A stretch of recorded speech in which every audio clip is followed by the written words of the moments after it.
बीते रविवार और सोमवार तक अमरावती शहर में कोरोना पॉजिटिव मरीजों की संख्या बढ़कर सोमवार की रात 9 बजे तक 61 पर पहुंच गई है और ये 61वां मरीज बडनेरा शहर के नई बस्ती स्थित मिलने से बडनेरा शहर में हड़कंप सा मच गया है। अब तक जहां बडनेरा शहरवासी अपने आप को सुरक्षित समझ रहे थे, किंतु अब कोरोना का कहर बडनेरा शहर पर भी बरस चुका है। और जैसे ही इस व्यक्ति के संदर्भ में खबर मिली तो शासन प्रशासन की यंत्रणा पूर्ण रूप से काम पर लग गई और संपर्क में आने वाले व्यक्तियों के लिए और अधिक छानबीन के लिए पुलिस प्रशासन सहित आरोग्य विभाग भी जांच में जुट चुका है। चौंकिए मत, गौर से देखिए। ये तस्वीरें अमरावती के बयानी चौक से लेकर विद्यापीठ परिसर के बीच की है, जहां पर एक सब्जी विक्रेता शासन के नियमों का उल्लंघन करते हुए कोरोना वायरस के प्रादुर्भाव में नागरिकों की सुरक्षा के लिए जो नियमावली बनाई गई है उसकी सरेआम धज्जियां उड़ाते हुए अपना सब्जी का व्यापार करता हुआ नजर आ रहा है। जबकि जिलाधीश शैलेश नवल ने जिस योजना के तहत ये परवाने शुरू किए हैं उसमें साफ तौर पर उल्लेख किया गया है कि किसान के खेत से सब्जी ग्राहक के घर तक, लेकिन यहाँ पर उल्टा नजर आ रहा है। यहाँ पर किसान के खेत से सब्जी डायरेक्ट अपने मनचाही मर्जी बेचो, लेकिन इस संदर्भ में महानगर पालिका द्वारा भी नैतिक जवाबदारी से मुंह मोड़ता हुआ दृश्य नजर आ रहा है, क्योंकि महानगर पालिका द्वारा अधिकृत परवाने दिए गए हैं और इसी के चलते महानगर पालिका जहां एक और गरीब मजदूरी करने वाले हाथगाड़ियों पर तो कार्रवाई करता है, किंतु जहां ऐसे परवाना धारकों को जो परवाना दिया गया है और नियमों का वो उल्लंघन भी कर रहे हैं उन पर कार्रवाई क्यों नहीं। ऐसी आवाजें क्षेत्रवासियों द्वारा महानगर पालिका प्रशासन एवं शासन प्रशासन पर सवाल निर्माण कर रही है, जबकि नियम तो सबके लिए एक जैसे ही बनाए गए हैं और नागरिक यहां पर सोशल डिस्टेंसिंग की सरेआम धज्जियां उड़ाते हुए साफ नजर आ रहे हैं। बावजूद इसके शहर में कोरोना पॉजिटिव मरीजों की संख्या बढ़ती ही जा रही है। कहीं इसमें हम जैसे गैर जिम्मेदार नागरिक भी शामिल है जो कोरोना वायरस को बढ़ाने में गलतियों के साथ साथ अहम भूमिका भी निभा रहे हैं, तो उतनी ही गलतियों में ऐसे सब्जी विक्रेता या अन्य व्यवसाय करने वाले भी है जो जानबूझ दो पैसे कमाने की चाह में कोरोना वायरस जैसी बीमारी को बढ़ाने में अहम रोल अदा कर रहे हैं। अब देखना यह है कि शासन कितना गंभीर होकर इन पर क्या कार्रवाई करता है।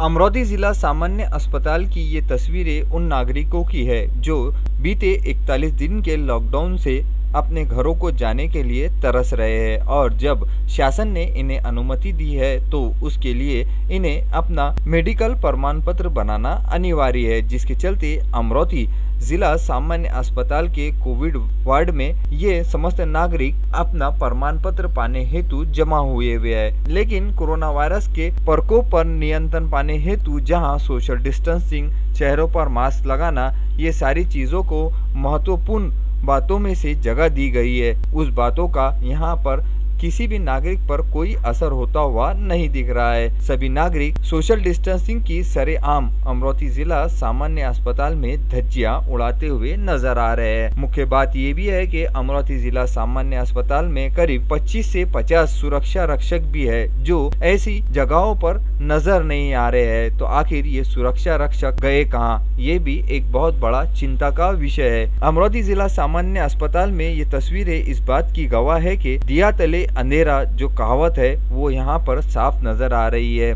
नागरिक इस बात को नजरअंदाज करके केवल अपने घर की चाह में जाने हेतु, प्रमाण पत्र पाने हेतु यहाँ पर सोशल डिस्टेंसिंग की सरेआम धज्जियां उड़ा रहे हैं। जिस कोरोना वायरस से बचने हेतु इन्होंने 41 दिन का समय पराये प्रदेश में रहकर गुजारा, लेकिन इस 41 दिन के महत्वपूर्ण समय को इन्होंने 1 मिनट में ही बर्बाद कर दिया।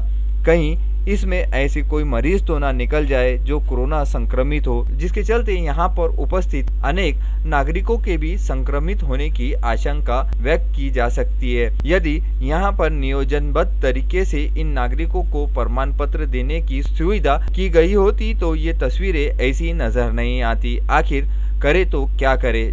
एक और जहां सामान्य नागरिक इस बात को समझने को तैयार नहीं है, तो वहीं शासन प्रशासन भी कब तक और कहां तक नागरिकों के हित में काम करेगा, ये भी एक बहुत बड़ा प्रश्न है।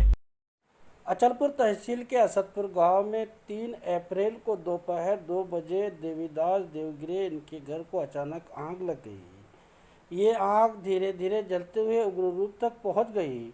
इस बात की खबर लगते ही गांव वालों ने तुरंत ही एक होकर इस आग को बुझाने का प्रयास किया, लेकिन जब तक मुमताज़ खान दिलीप टॉक का घर और कोठा जलकर खाक हो चुका था।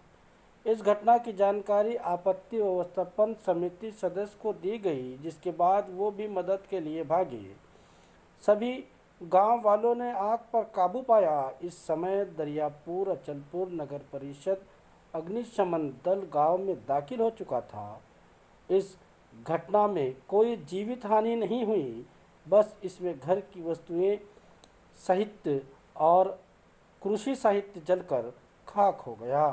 घटना की जानकारी मिलते ही दरियापुर के विधायक बलवंत वानखड़े इन्होंने घटनास्थल पर भेंट देकर प्रशासन को इन लोगों को शासन की ओर से तुरंत मदद देने के आदेश दिए। ये आग किन कारणों से लगी थी, ये अभी तक स्पष्ट नहीं हो पाया, लेकिन गांव में आग लगने के कारण अफरा तफरी का माहौल देखा गया। शहर से कुछ ही दूरी पर बसे इस असदपुर गांव में लोगों ने अपनी सूझबूझ और एकता दिखाते हुए इस आग पर काबू पाया। सैयद असलम के साथ मोहम्मद अजहरुद्दीन, अचलपुर।